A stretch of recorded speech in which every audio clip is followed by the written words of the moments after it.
Happy Wednesday. Thank you for joining me here today.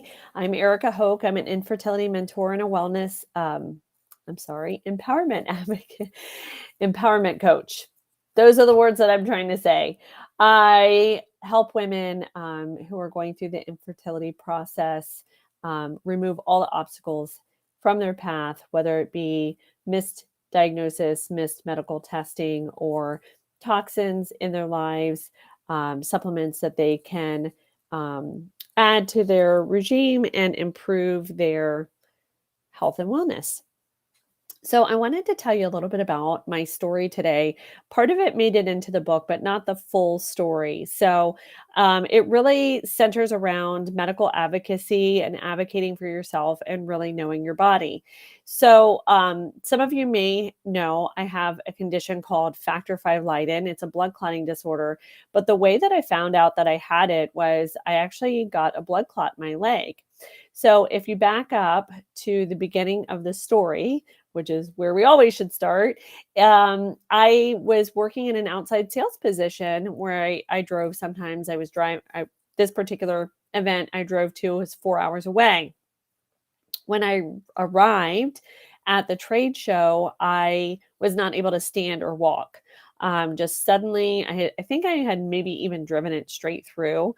So I had been sitting the entire 4 hours, and my leg really, really hurt me. So resting it did not help. Elevating it did not help. Ice seemed to help it a little bit. But I ended up spending the 2 days that I was there for the trade show pretty much sitting with it elevated and not able to put any amount of time in standing or walking at all. So fast forward, I drive home, still bothering me.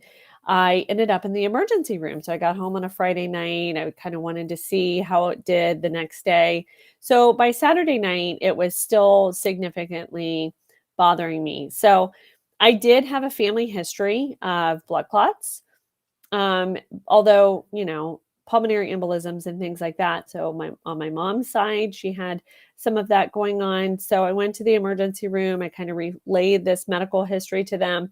At the time, I was also smoking, which was a contributing factor of, if is a contributing factor to blood clots as well. I was also on hormonal birth control at the time, also a contributing factor to blood clots. I was actually sent away from the emergency room without any kind of interior diagnostic procedure. So I didn't get any kind of an ultrasound done. They didn't do anything but a visual look at my leg. I was in my early 30s. They sent me out the door. So with the instructions just to go and see my doctor if it got worse or if the problem persisted. So I did as I was instructed. And by Wednesday, I had a huge welt on the top of my, like right above my knee, like a huge welt. If you've ever seen what it looks like when somebody's skin has been hit by a piece of leather, it kind of leaves that raised, welted look. That's what my leg looked like. It looked like I had been strapped on the leg with a belt. And I was like, this is not right. My leg still didn't feel good. The welt was also hot to the touch. I know now that that's also a sign of a blood clot. And it was also painful. So that's also a sign of a blood clot. So sorry, I just want to make sure my audio was working. So I went to my doctor as instructed, and he kind of hem and hawed, and he looked at it and he's like, well, I don't know. And at this point, I'm sincerely alarmed myself. And so I pushed my general practitioner a little bit, and he went ahead and scheduled kind of an emergency ultrasound on my leg. So I go for the ultrasound. Now the ultrasound tech, it's the end of the day on Wednesday. She does a significant amount of moving, maneuvering, looking. She can't really determine anything from the ultrasound at this point. Okay. So she's significantly concerned enough that she kind of does a consultation with the doctor there. They decide to put me in the hospital. So I had not, the part of the story that I left out is that I was also severely, uh, I came to find out later, I was also severely anemic from having blood loss because, so this was September that I had the blood clot. In June, I had my really extensive endometriosis excision surgery. So all of June, all of July, all of August, now it's the middle of September. So roughly 10 to 12 weeks or 12 to 14 weeks, I had been bleeding since my surgery. I had not stopped bleeding. And I'm going to circle back to that in a minute. So here I am. I've come to find out that I'm severely anemic. So they admit me into the hospital. They're going to do some blood work. They are going to put me on some blood thinners proactively until I can have a venogram the next day to determine if I do in fact have a blood clot. So that's where they inject dye into your veins to see if there's a blockage there. So I'm very unhappy about this. I had never been in the hospital at all, and I was scared to death. So I get into my room, and the nurse comes in, and she and I are talking. And she comes in with a tray full of these little, vials that she's going to put into my IV. So they're, the little bottles like this, but she brings in about this many. Like when I say a tray full, a tray full. So I'm looking at her and I'm talking, and just something in my spirit just said, that's a lot of vials. Like I had noticed it was a lot of vials, but then I was like, wait a minute, that's a lot of vials. Because she's just steadily putting the medication into my IV, and she and I are just talking. So I said to her, are you going to give me all of that? And she looked at me and she looked at my chart, and I never saw that nurse again. The reason that I never saw the nurse again is because she had moved the decimal place on my blood thinner by a whole decimal point. So she would have given me an overdosed amount of the blood thinner, and there was a possibility of organ failure, brain bleeding, really bad things happening if I had not stopped her. So listening to that still small voice in your spirit, or however you want to identify it, is very important in your medical treatment. They ended up bringing, the next person that I saw was another nurse with an IV pole with vitamin K, which is the antidote to blood thinners. So they got me straightened out. I spent 10 days in the hospital. It turns out my blockage in my leg, my blood clot in my leg, it was so blocked that they couldn't even see it, on the ultrasound, because it was like 80 or 90% blocked.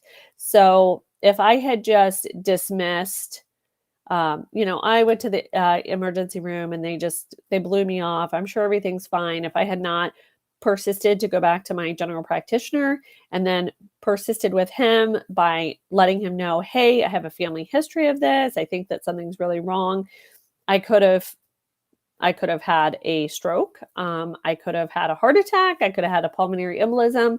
I could have lost my leg potentially. A lot of things could have happened. So the other thing that we found out is that I had this factor V, Leiden, which is a blood clotting disorder, very, very common. If you're watching on YouTube, there's a whole video on it, and then there's an extended video on my group, the Infertility Success Community Chat, which I go into how it causes secondary infertility a lot, and why you really need to know if you've had miscarriage about factor V Leiden. So I found out a few things. I found out, one, I was severely anemic. Like my blood count was 2 points away from death, basically. And that was from the bleeding from the surgery 12 weeks earlier. And then I had this factor V Leiden, and it really made a big difference when I got the whole blood clotting disorder, or the whole blood clot in my leg taken care of. And then going forward with my infertility, I was able to help manage my care and insist upon getting a blood thinner very early in my pregnancies. All of my pregnancies, I had to take shots in my abdomen the whole pregnancy with the blood thinners for myself and for the babies. So at any rate, it taught me a lot about listening to that still small voice, and advocating for yourself, and also, asking more questions. I'm going to circle back to when I had the surgery because the surgeon actually did not. The other thing that I found out in the hospital was I had a thyroid disorder. So the surgeon did my surgery without doing any basic blood work. And because of that, she didn't detect this thyroid disorder. And because I had the thyroid disorder, I had the bleeding. When I went back to her, because I did try to go back and say, hey, this is not normal. I don't feel good. I'm bleeding. I can barely work. I'm like very weak. Like, what can we do about this? She was very dismissive. Now, I never went back to see her again. She didn't give me any help, but it could have ended very badly for me. Clearly, if the blood clot hadn't happened, something else crisis related would have happened with my body. So I wish that I had advocated for myself earlier. And always, if you're going to have surgery, make sure that the doctor is testing, doing a basic blood panel, CBC blood panel before you have any surgery done. So that's my story, and I'm here to tell it. So thank you, Lord. But advocating for yourself in the medical community is super important, and learning to do that, it can sometimes be tricky. So I don't want it to get to a point where you're feeling really unwell, and then you have to advocate for yourself, or you are feeling backed into a corner, and then you have to learn to advocate for yourself. I want you to think about ways that you can have collaborative care with your doctors along the way. All right. Well, thanks for listening today. Health and blessings to you guys. And I will see you every Monday, Wednesday, Friday here at noon. Bye-bye.